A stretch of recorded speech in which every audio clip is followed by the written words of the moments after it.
Welcome to the Parenting with Impact podcast with your hosts Elaine Taylor-Klaus and Diane Dempster, co-creators of ImpactParents.com, an online community, award-winning blog, and service organization helping parents all over the world to raise complex kids become capable, independent adults.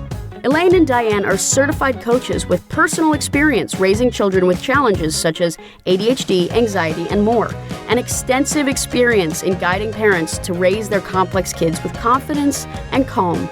On the podcast, Elaine and Diane interview experts, bringing you cutting-edge information about your child's challenges, teach you real-life strategies to create lasting change, and demonstrate how coaching can guide you to parent your complex kids, one conversation at a time. For the essentials of Elaine and Diane's coach approach to parenting, download a free tip sheet at impactparents.com/podcast. Hey, everybody. Welcome back to another conversation in the Parenting with Impact podcast. Diane, today's topic is a good one. I'm very excited. It is. We're talking about well-meaning friends and family and judgment and pity. And shame and all kinds of cool stuff. So we're recording this before the holidays are in full force, but already have started. And by the time you hear it, you will be probably full force in some kind of a winter holiday break or observance or something like that. Well, and we wanted to talk about what we thought you'd really need to hear right now. Right. Well, and a lot of my clients came back from Thanksgiving kind of rolling their eyes and frustrated because they were with family members or they were with friends. And there was all this sort of fear that, oh my gosh, are my kids going to be able to hold it together? You know, is my whoever in-law going to be like, all you have to do is just be tougher on her and she'll be fine. You know, it's all this stuff that happens when parents people, and maybe it's even teachers sometimes too, right? It's the sort of people who don't get our kids, who don't understand what is really going on for them, and then give you well-meaning advice, but it comes off kind of backhanded sometimes even. Well, and so here's what came up as you were talking about that, is that sometimes it's before we really understand. So you're talking about your clients. And I just remembered this one Thanksgiving when one of my kids was 5 and Thanksgiving was at my house and they couldn't hold it together. And I didn't understand and I didn't handle it well. I mean, full disclosure, I really, made the kid go to the room and I was like, and I punished and consequenced for what I later understood was just overwhelm and it was just an emotional overload, right? Yeah, it was so much. There were so many people in the house and now I can look back and go, oh, I cannot believe I did that. But at the time, I didn't really understand what was going on. And so we talk about pity and we talk about judgment, right? Or sympathy and judgment.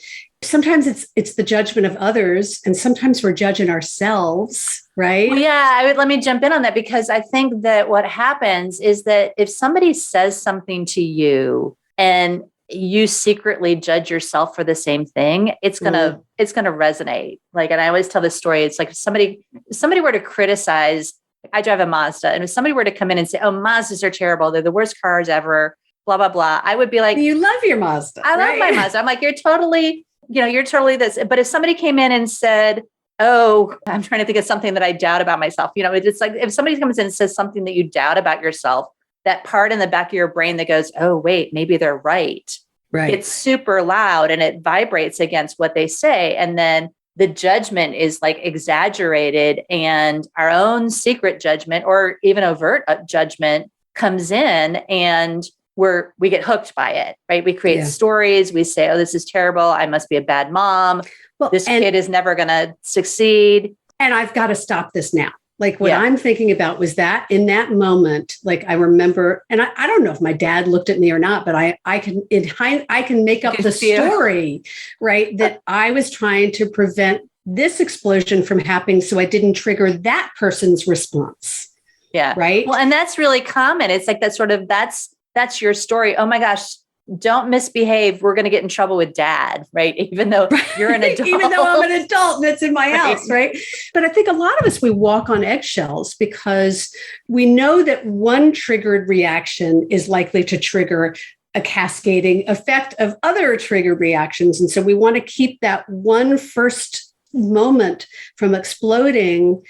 So part of this is about managing upsets and triggers, which I think wasn't what we thought we were talking about when we started. But we talk about that a lot. If you go back and listen to another podcast about upsets and triggers. But then there's this other thing that's about we've been talking a lot this year about the way that diagnoses come out and how many parents tend to want to avoid diagnoses of their kids because they don't want the label. And yet sometimes that diagnosis is what helps a kid understand themselves, right? If we don't give them an explanation, what they make up for themselves is a whole lot worse. They're going to make up that they're lazy, crazy, or stupid. And so, some of our diagnoses, like if you've got a kid who's diagnosed with ADHD, there tends to be a lot of judgment around it. Before you got to that diagnosis, there was usually a judgment of the parents. There was usually a judgment of the kids. It was a behavior disorder. There were all these things.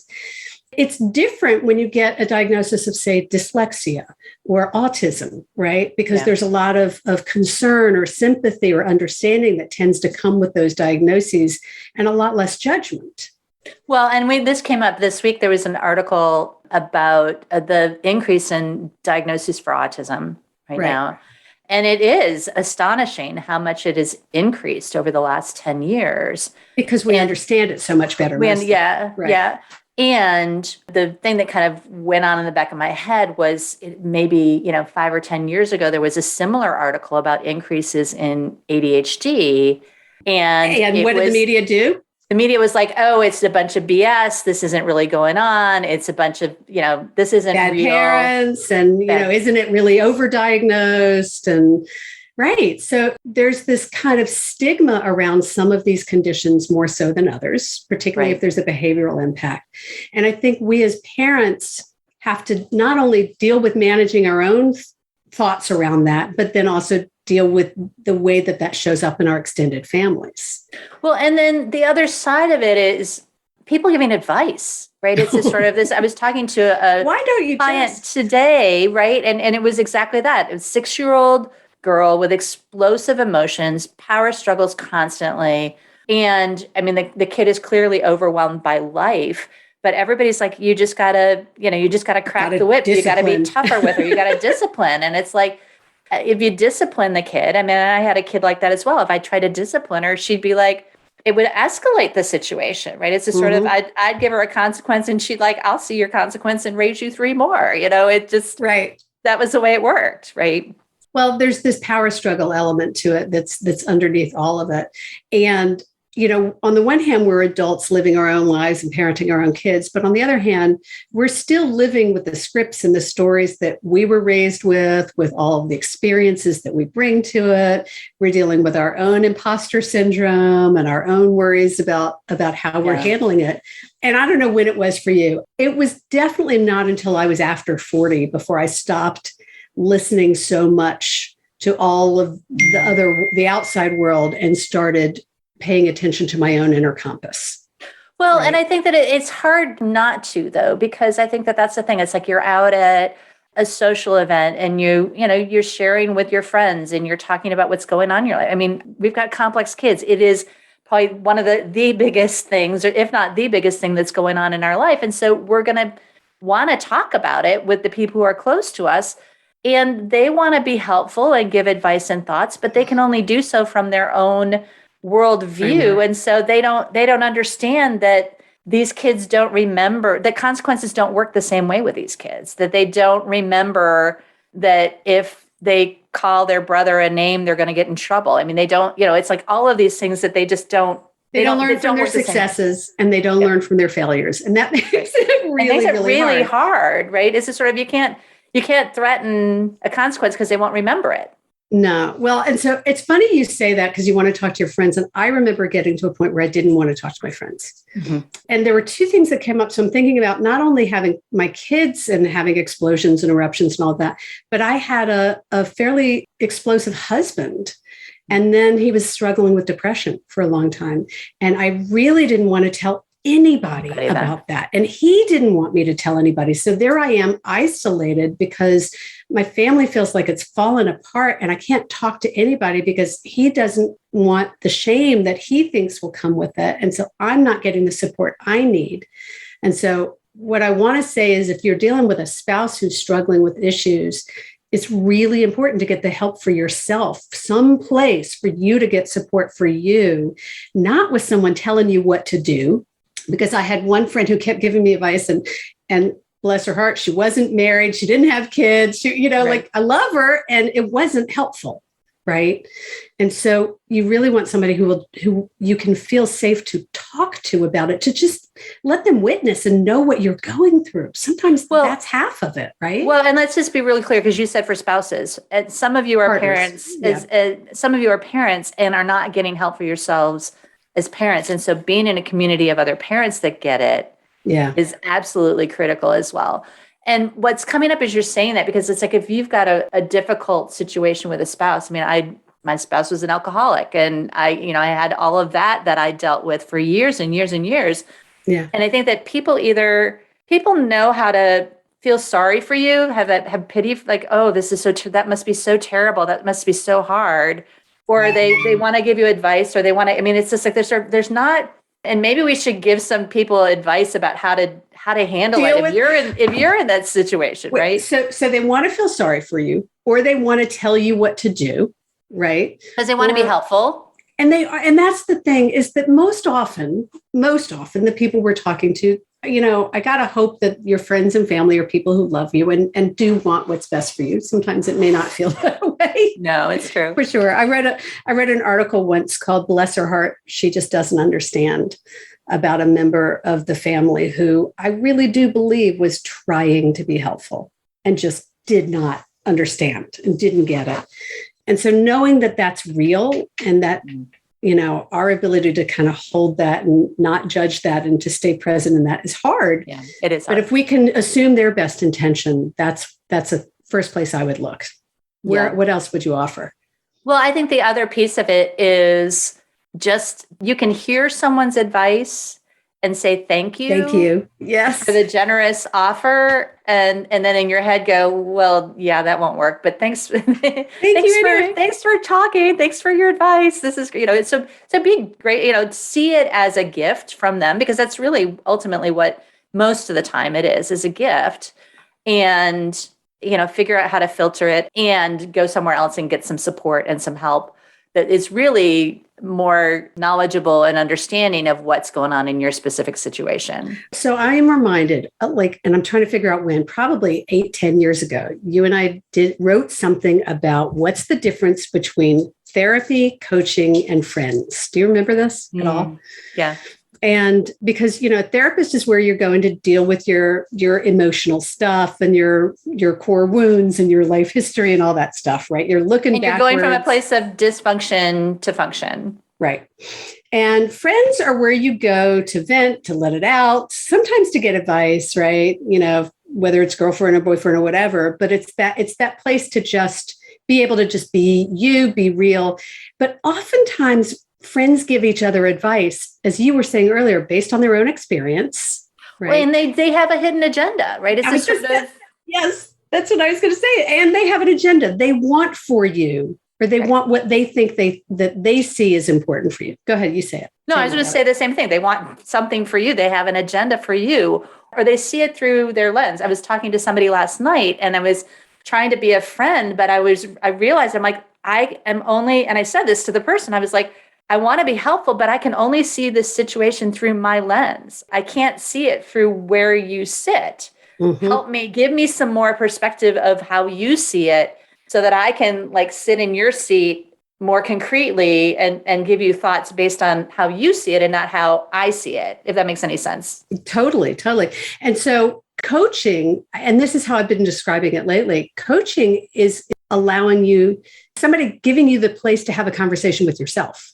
Mm. So that you're giving yourself your best advice. And I know you think you may not know it yet, but you actually do know what you really need to know, or you have the capacity to figure it out. Or given options and ideas, which is a lot of what coaches and trainers and things like that do. You can say, yes, this, or wait, yes, this, no, that, kind of sifting through and figuring out, what feels like a place to start. or an action to take. So that notion of a conversation with yourself, right? Mm-hmm. Somebody's holding up a mirror and letting you talk to yourself. And I think what I love about our coaching community is that we've trained all these other parents to stop giving advice off the top of their head and start listening and asking questions before they start saying, well, we tried this or we tried that. It's like really letting people explore what they're going through before they start to solve it. Well, and that's the piece I was going to say. I think about the fact that we teach one of the tools we teach in Sanity School, and we teach parents to use this with their kids, is ACE. Mm-hmm. Acknowledge and show compassion, and then explore, right? And I think that what happens is we do the same thing in adult relationships. It's just sort of we jump to the solution, we jump to the strategy, the idea, the suggestion, the whatever, and we don't take the time to really see and acknowledge for the other person, wow, what the feeling is. Wow, I can tell you're really worried about this. Wow, I can tell this is really frustrating for you. Wow, I can tell that this is just throwing you for a complete loop. I mean, it's just like, and even finding a way to ask for that from your family members or your friends. I mean, that can be hard because, it's not easy to talk about emotions, but what you really need is for somebody to see you and witness your struggles. Well, so I was just thinking about, I was talking to a girlfriend of mine over the weekend, and I cannot remember what the topic was, but I had a death in my family. I had a rough weekend. I was processing some stuff, and she was suggesting something. And I finally said to her, I really appreciate what you're offering. And right now, I really am not looking for advice or for problem solving. I just need you to listen. Is that okay? Mm-hmm. And that's kind of a design, right? It's another tool we teach is design. And she was able to hear me and go, oh, yeah, cool. What do you need? And to really I just needed to talk, and I needed to be upset, and I needed someone to listen without telling me what to do about it. Yeah. Right. Yeah. And I think that's hard with people who love us because they want to help make it better. Yeah, well, they do. And I think so then, I know everybody's out there going, well, so what do you do about it? So number one is find ways to ask for what you need when you can, right? It's just sort of, designing with your friends and family and those sorts of things, ignoring the well-meaning advice and seeing it as a gift rather than a judgment or a criticism or whatever else. And wait, real quick, you can find an article about that on the website called Relationships by Design. Okay. And then the other thing that I think we forget, and I want to kind of put a plug in here, because the other place a lot of times our parents will hear judgment is from school, mm-hmm. Or from other adults who are working with their kids, whether it's a scout leader or a coach at school or at church, or, it's you just need to get them up earlier. Right? Yeah, exactly. And to get them out of the door on time. Oh, yeah. Really? I never thought of that. Sorry. So a reminder that part of our role as parents, whether we like it or not, is education, right? And so finding ways to share information with the people that you think would value getting that information, would be willing to receive the information about what really is going on for your kiddo, can be another helpful tool that you could bring into the mix. So whether it's coaches or teachers or therapists or whomever, really helping them understand from your perspective. And I remember in the early days feeling like I'm just a mom, right? What do I know? I'm not an expert in this.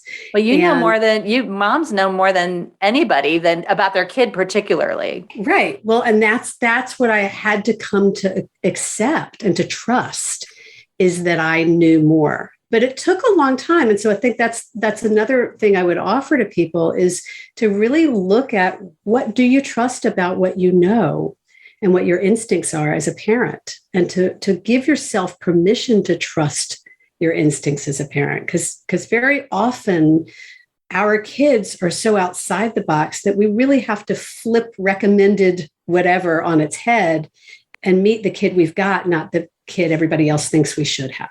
Well, and the reality is that for the challenges we're talking about, whether it's anxiety or autism or ADHD or whatever else, there are so many different flavors of this, right? It's just sort of, it shows up, executive function challenges show up so differently at different ages and different kids and different weeks and different moments. And people need help to understand how your child's challenge really does present itself. I mean, how many times have you sat down with a parent who said, well, is this their ADHD or is it a bad kid? And it's like, yes, it's their ADHD. Well, that's their ADHD. It's like, and they sit down and they start listing stuff, and it's like, yep, that's their ADHD. Yep, that's their autism. Yep, that's their executive function challenge.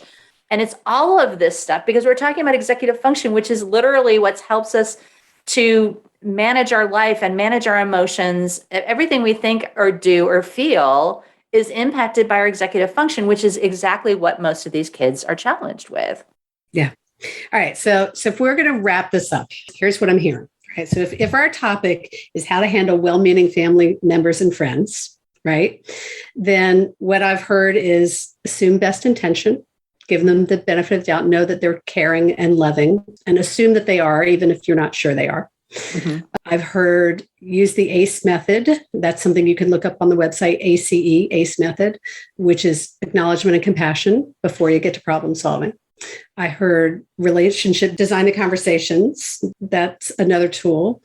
I heard really trusting your own instincts as a parent and giving yourself permission to trust yourself. Well, and I would take that a step further, which is checking your own judgment, right? It's this sort of really watching and noticing when, where is it that you're feeling like your kid's behavior is because you're a bad parent, or where is it that they're a bad kid, or they're a bad kid, right? Or that you're terrified. We use the word catastrophizing. It's like, where are you catastrophizing that this kid is having a hard time standing in line in first grade and you're afraid that he's never going to make it to college because of his behavior in first grade? That's catastrophizing. But so watch and be aware of where your own judgment shows up. And then the last thing that I heard that we didn't restate was part of your job is educating, because you know your kid better than anybody else. And so wear that role, take on that role, get help to have that role. I mean, I think that's the thing, is a lot of us don't feel equipped to even explain our kids to someone else. Mm-hmm. And doing one of our programs, learning more about executive function, learning as much as you can about your kid, and figuring out what flavor is your kid enough to be able to help other adults understand it can be a really helpful tool as well. Yeah. And I want to just reiterate that piece you just said about, like, there is very often in the world of complex kids, there's often a context of judgment that's happening. Well, judgment or pity, right? And neither of those are particularly constructive or helpful. Mm-hmm. And both of them assume something's wrong or broken. And so if we can look at what's going right and what's, without judging it or feeling sorry for it, and just take it kind of matter of fact as this is what it is. How do we want to help improve that? How do we want to make it, invite someone to make it better, and leave the judgment and the pity at the door? And it's hard, right? Yeah, it is. And when we can do that, we can embrace matter of fact, we can embrace possibility. And that's a huge shift for our kids. Well, and again, it's that and I'm going to put a plug in this because you said this, it's not about fixing, it's about managing. Most of these kids' challenges are about managing, not fixing. And if we got to get out of that fix it mindset and into a how do we manage this mindset, that can make all the difference in the world in terms of your perspective. And then you can help educate and support and get other people to kind of come on board with that same perspective. And empower your kids to believe that it's possible, right? Yeah. Like that's so key. When I think back to that kid at 5 years old, Thanksgiving, I wasn't empowering that kid to believe that they could pull it together and be able to come back to Thanksgiving, right? Or that they could choose to not pull it together and stay away from Thanksgiving. I wasn't empowering because I was so needing them to do what I needed them to do that I wasn't paying attention to what they needed to do. And we're going to do that sometimes too. And so the sooner we can notice it, the sooner we can stop it, redirect it, apologize, which is a conversation that may happen tonight, many decades later. Awesome. Anything else? No, there's so much in here and a good conversation. So what I want to leave you with as we close this conversation is just remember this stuff is complicated. It's not easy. And all this family togetherness just amps it up, right? And the stuff that comes out with our families is we often save the worst, not the best for our families. So, give yourself some grace, show yourself some love in the context of this, and just, incremental little baby steps, one step at a time. Thanks for all you do for yourself and your kids. We're glad you're here. You've been listening to the Parenting with Impact podcast with Elaine and Diane.